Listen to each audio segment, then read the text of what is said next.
In a recent podcast interview, ex-interim champ Colby Covington shared an interesting story about a boxing fan who approached him at the Gervonta Davis versus Lamont Roach match he attended earlier this month. Throughout the years, Colby has found himself in quite a few fights, not only with other fighters like Kamaru Usman, Jorge Masvidal, and even his teammate Themba Gorimbo, but also with fans he encountered randomly, all because of his non-stop trash talking. Yet, despite being known as a tough and fearless competitor in the octagon, Colby's behavior in real-life situations often comes across as completely different.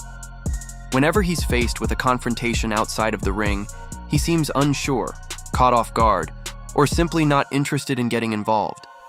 It's quite a contrast to the tough image he puts on during fights. Covington recently lost a fight due to a doctor's decision and has competed for the UFC welterweight championship 3 times, losing each one. Despite this, he is still determined to go for a 4th attempt at the title.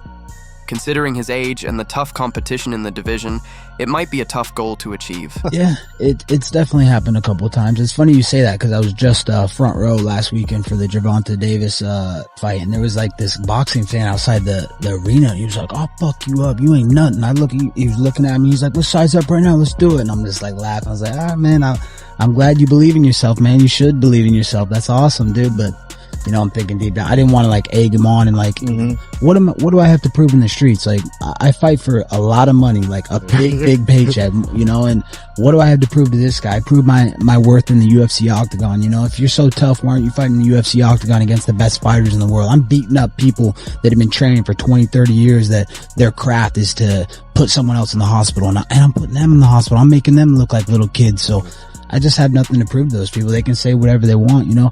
We realize this is America and you can have a different opinions, but one thing we all do need to agree on is we need to love our country. You better not disrespect America.